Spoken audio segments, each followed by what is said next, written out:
Welcome back to the Hoedown Showdown. I'm your host, Tom Quiet, and that was Bourbon Looking Glass by our next featured guest, Marie from Uncommon Crossroads. How's it going today, Marie? It is wonderful. How are you? Doing great. It's hot, but you're in Arizona, so I'm going to lay off the heat right now because I'm sure it is not much better where you're at.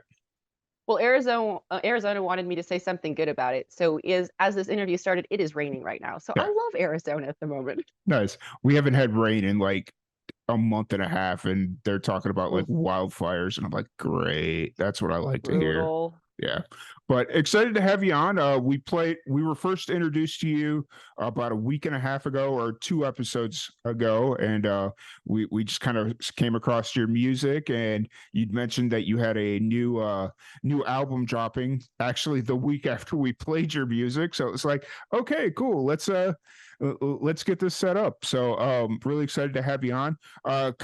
What's the origin story of Uncommon Crossroads? It's a long origin story. So I'll try to give you, I'm not good at talking in short sentences. I'll try to give No, you the brief version. you're good. Um, I've been a musician. Well, I've played guitar and sing all my life for like 20 years now. And I just did it for fun. And then that year, all the COVID stuff Mhm. happened and life just kind of shut down. I happened to have a baby at the same time. So everybody dealt with all sorts of fun effects of that climate. So I handled that by getting really depressed and I realized I needed to do something with myself. So that's when I started writing music. My background's in English, but I've never done any type of creative writing in my life.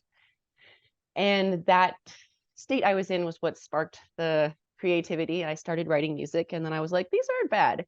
And I'm like, but I don't want to sing them by myself. I need a band. So I went and found some very wonderful people to play music with me. We started playing and I was like, well, this is boring. We need to go somewhere and play. So I started booking venues and gigs and all these nice places let us play. And eventually we got better and we got paid and we kept playing more places. And gosh, it's been 2 years ago this month that I started writing music, and about a year and a half I've had the band. And then this January I was like, all right, guys, we're making an album. So we Nice. recorded a bunch of songs and here we are. Nice. And so you were in Arizona when you kind of started pursuing this. Yes. Um, Tucson is where all my music happinesses happen so far. nice. It's what's the scene like in Tucson? What's the independent scene like? It's massive. There are so many singer-songwriters and amazing bands here in Tucson. And I'm surprised most of them are not famous already. Hmm. And I would love to have us all heard outside of Tucson because there's some very talented people here, very inspiring people, very encouraging. It's a very, for me at least in music, it's been a very welcoming, supportive, and creative community where I can send song lyrics over to a friend and they'll give me ideas back. We go to each other's shows, share each other's events. I feel like that's where my friends come from now is my music work. That's really cool. I'm glad that Tucson has a scene like that, because I've throughout the more of the last 3.5 years or so since the pandemic struck and we moved everything online like this, a lot of the people that I've met from Tucson end up leaving. Like they'll go out to like uh Nashville, Austin, or whatever. And so, like, and obviously during the pandemic, you don't really have a true sense of what the scene's like because everything was shut down and, all Yeah. that stuff. But no, it's really cool to hear that there's a lot of like a real community there where it's like everybody's kind of looking out for each other. Whereas, yeah, you may not get along with one person or the other person, but as musicians, you're kind of there for each other. It's definitely been a very good place for me to start music. Nice. Um, and so when you were sitting or when you kind of started playing around with the idea for this band, Uncommon Crossroads, what was the initial thought? Did you always kind of want to be a Americana, country, rock, folk, like a melting pot like that, or what was the original thought? Well, it was all my own thoughts because I had no experience in the music industry whatsoever. And I'd played covers all my life to that point. And I was like, well, if I'm going to go out and do this, I'm going to play my own music. So my trick was to write songs that people think they've heard before. I'm very familiar with like popular country, well, Hmm. to me, popular country, well-known stuff. So I got around the whole you need to play covers, which I do, by the way, Hmm. now. But initially I didn't know anything about it. So I'm like, and I did actually. We played for a whole year going off of an original set list, and we Yeah. got rebooked. So I really wanted to play original music. And then lately I've been working back in some covers that I'm like, I feel this song. I can sing this Hmm. song well. I can mean this song when I Yeah. sing it. So Yeah.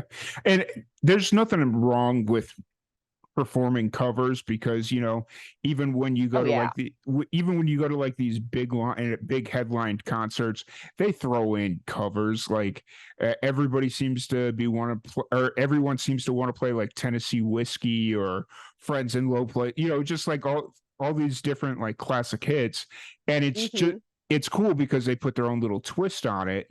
And as long as you're kind of doing that and making it your own and you're not just playing it Hmm. verbatim like how it was written, I think that's Yeah. really cool. So And the other thing to keep in mind as a performing musician that's getting paid by a venue, yeah. you're first and foremost an entertainer, and Hmm. people love to hear what they already know. Yeah. And so I'm trying to work with that, and at the same time, I'm like, but I'm doing this because I love it. So let's Hmm. play songs I love that mean Yeah. something to me. Actually, when I first started doing like web articles for Live and Amplified, I wrote a whole theory on how to use cover songs to your Oh, benefit without being labeled a cover musician. send me that. Yeah. It's like basically it's all in how you lay everything out. So it's like you Mm, want to kind of lay it out and like draw people in, you get them interested, you throw in some of your originals, and then you bring yep. them back in with the cup. Like if you feel like you're losing them, you bring them Yes. back in with so it's a kind of a chess match. But like Uh-huh. after going to plenty of shows, it's like, okay, I kind of see where people start to fall off with the original music, so especially at bars when you're kind of in that weird place where it's like, okay, here to entertain them, but sometimes you just kind of become that weird background noise where people aren't really paying attention, but you want them to. How do So, you get their attention? yeah, That's when we go straight for playing Walk the or Folsom Prison. We're like, yeah, we'll always get them to listen. And then you throw in a song that you wrote that sounds kind of similar hmm, afterwards, maybe another one, yeah, and then you come back with something else that they know, or maybe they yeah, don't know very well, but they think they've heard. yeah. That's really yeah. A lot of musicians will kind of find a cover song and then one of their originals and kind of try and bend them together. So it's like you're Hmm. playing the cover song and you draw them in, and then it's like if you're really smooth with it, it's like, oh, hey, we're in an original song here. So yeah, that's cool. There's a Uh, strategy. yeah, for sure, for sure. So you released your first album, 2 weeks ago, 3 weeks ago. Math is not. I think it was last weekend. So not as in 2 days ago, but like Yeah, just over a week. yeah, because it was July 29th, I believe. Um, Yes, thank you. I'm terrible with dates. I'm sitting here, I'm trying to do math, and I was like, just say the date. Stop trying to do math. Yeah. Um, so when you sat down to write this album, was the initial? You mentioned that the initial intent was to write for an album, correct? Actually, no, I never knew I was going to make an album. I didn't Hmm. know where this was going to go, if we'd even be anywhere approaching successful when I started. I was just like, I love this. We're doing this. And it was working I put together our band really synced up at the beginning of the year. I'm like, let's make an album. So I picked songs I'd written that our band liked performing that I personally enjoyed a lot, and songs that I also felt fit really well together. Apparently, I have a thing about driving. Almost all of them were about driving. Nice. So I paired a bunch of songs together, and that's how we came up with the album. Nice. I could tell it was about drive. Like when I saw red lights, I was like, okay, that's a drive, and I was connecting the theme pretty quickly after that one. Um, so the two songs that we're featuring on this segment are from the album, Yeah. Bourbon Looking Glass and Red Lights. Where do they kind of rank in the how old they are as far as are like they newer songs, older songs? Where do they kind of rank? Those songs I believe I wrote about a year ago, and I was going through a rockabilly music phase. Yes. That's a lot of how I get inspired by music is I'll listen to a certain type of sound that I'm like, I want to have a song like that. So I was listening to a whole bunch of music, like trying to remember one, Pass a Get Down Dina by Core Blund, stuff that sounds like that. And Poison Apple, which is on the album, Red Lights, and Bourbon Looking Glass, I wrote all at the same time. Yes. And so yeah, that's about a year ago, I'd say. For sure. Which is funny. Those are the three songs that are getting, like, Poison Apple was the song we played the first go round, or 3 weeks ago. And yeah, so the fact that they were all written right around the same time is very, very serendipity, I guess. So kind of looking at the album now, it's been out for a couple of weeks. What's kind of going through your mind right now that the album's out and it's out for everybody to hear? So it's business. Mm. My goal one day, I was told I'm supposed to speak my intentions, even if I'm very shy about that. My goal is to be a famous musician in the Americana scene one day. Ha, how is that? That works. And the thing with making it in the music industry is you have to, there's no like plan of success. There's no like, do this, do this, do this. You're going to be successful. You have to work like you're going to be successful and then just hope you get lucky one day. So, and I'm not really like being mentored by anybody. There's nobody that I'm working closely with telling me what to do next. So I just sort of look at everybody who's a little bit ahead of me and I'm like, what are they doing? Right. Well, the next thing is you're not getting anywhere if you don't put out an album. So we put out the album. The next thing I'm realizing is you have to rank on Spotify. People have to listen to your music, or Spotify doesn't, it's like you don't exist. So the next thing is figuring out how to promote this album, get it to new listeners. So thank you for having me, because I hope everybody goes and listens to my album after this. So just figuring out how to promote it. But the trick with that, though, is some people have money to pay for promotions. All of us in my band are independently poor, and we make all the money we spend on our music, we make from our shows.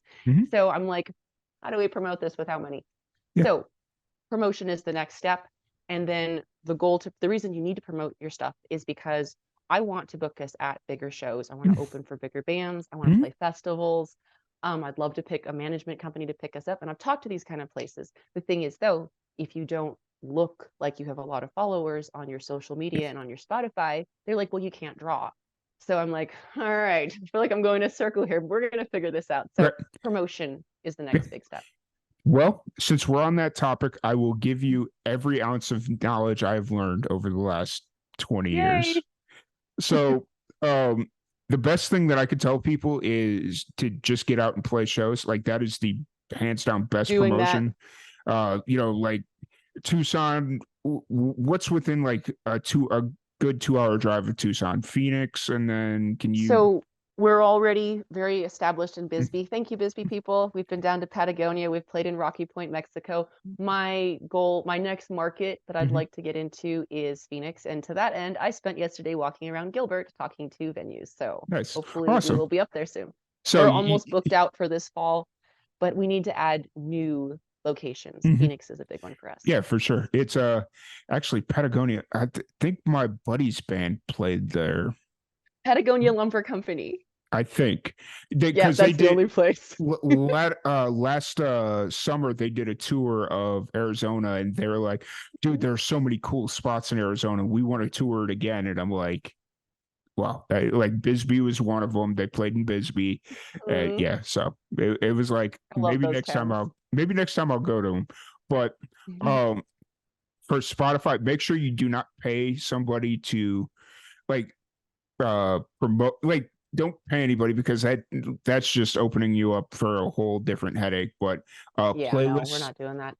Playlists are key, like trying to get on playlists and stuff like that. And then releasing songs singularly. Like, I know you're trying to promote the album, but as you kind of get to the point where you're starting to work into your next record more music and whatnot, start thinking singular, like releasing them as singles. Like, I know the album is great. I love when people release albums because it's a full body of work.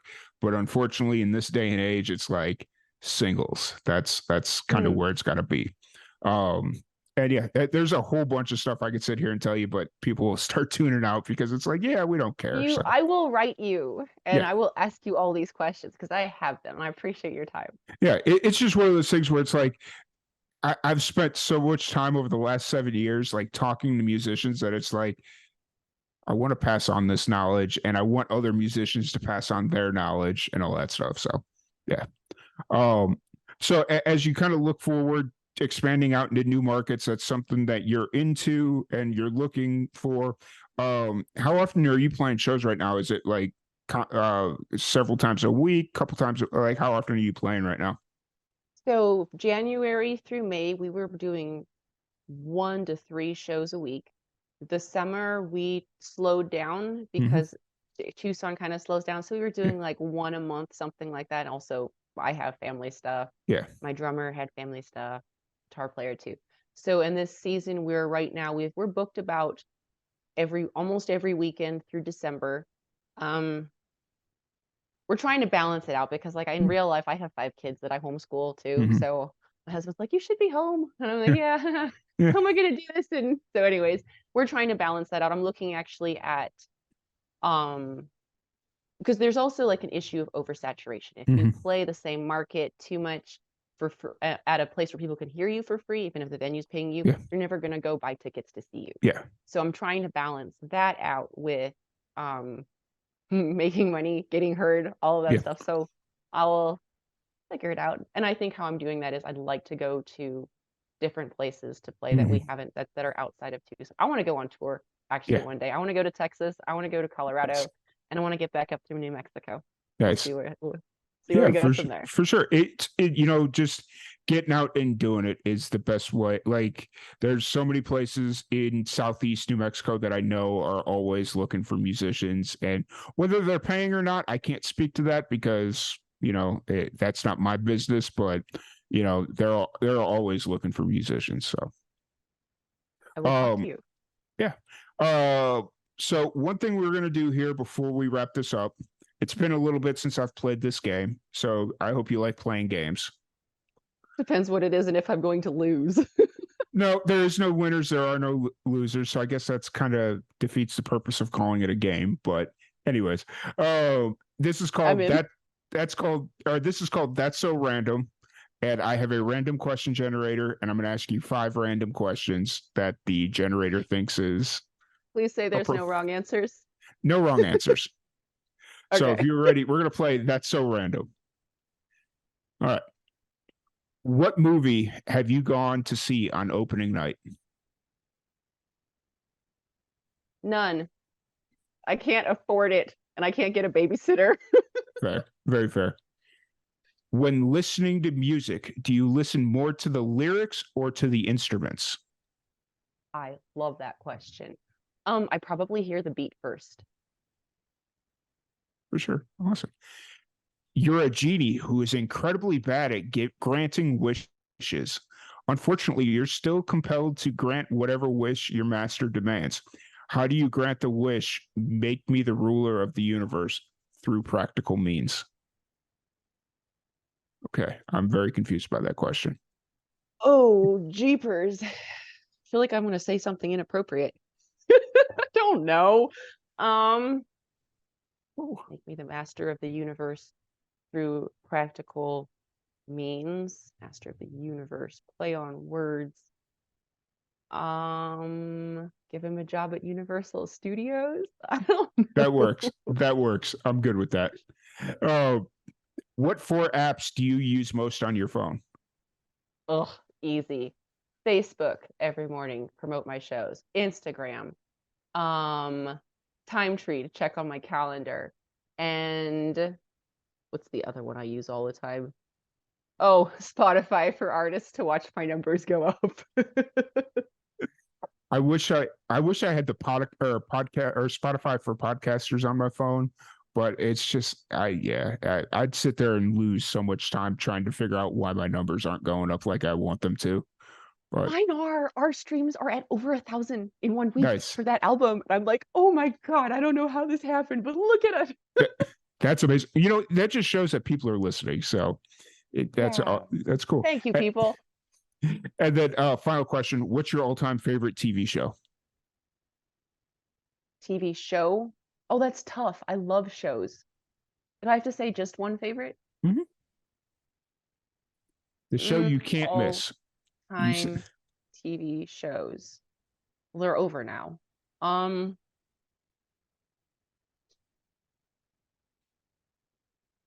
well, I really liked Nashville when that was out. I'm rewatching Once Upon a Time, and Nice. Foyle's War is my all-time favorite if I had to pick one. Nice.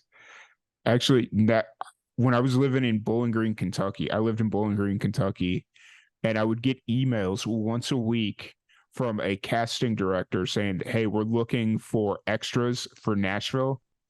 Like Oh, whenever they would do like concert scenes, they were always looking for extras. I don't know how I got on the list, but I did, and I was just like, one of these days I probably should just go down there and check it out. But at the time, I was working 20 hours a week, making 750. So a dear. trip to Nashville was like a commitment, you know. So That show inspired so much of my songwriting. Like there are I watched that show for the music. There are some incredible musicians on there, and that's probably had a lot to do with honestly why I started writing because got a lot of good ideas. it sounds. I honestly will have to go back and watch it. I've just. It was one of those things where it's like, oh, it's on, but I never really watched it, so I'm gonna have to go back and watch it now. Very soap opera-y at times, but the music is very good. Hey, I watch not Breaking Bad, but oh, what's the motorcycle one? Um, Hell's back to Awkward you. Silence. Yeah, back to me. Yeah, that one. I watch that all the time, and that gets very soap opera-y as well. So I can't believe it just escaped. Um, Sons of Anarchy. There it is. There you go. I was I like, tried to start that one, but I would just if they don't grab me right away, I'm just like I can't.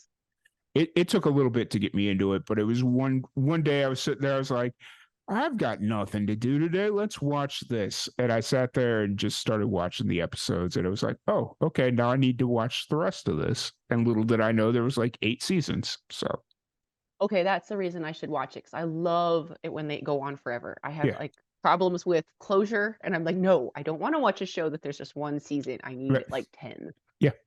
It was definitely good. And then they got a sequel out now, and it's like, I haven't watched the sequel yet. I'm not gonna start that adventure. So yeah. But really appreciate you taking the time to sit down and chat with us. If anybody wants to check out your music, any of that stuff, where's the best place to find you? Oh, thank you for asking. We are Uncommon Crossroads on all streaming services. So please look us up and then you have to click that stupid heart button or it doesn't mean anything. So we're on Spotify as Uncommon Crossroads. We're on Instagram as Uncommon Crossroads and Facebook and YouTube. And we're on TikTok, but I don't do much with it. But yeah, there's a lot of really great show videos and behind the scenes stuff on our Instagram and Facebook page. That's actually where we're the most active. And if you are looking to book us, it's all put in a very tidy, neat way in our website, www.uncommoncrossroads.com, which I manage. So definitely go check that out too. Awesome. It's so funny that you said you're most active on Instagram when we met and started talking on Facebook, which is just kind of like, Facebook and Instagram, it's different crowds. If I yes. want to conduct business, it's usually on Facebook. And then, no, actually, I use them equally for different reasons because different people are on different things. But Fair, very fair, very fair. But really appreciate you taking the time to sit down and chat with us. appreciate you having me. We will be right back after this musical break. One last song by Uncommon Crossroads called Red Lights.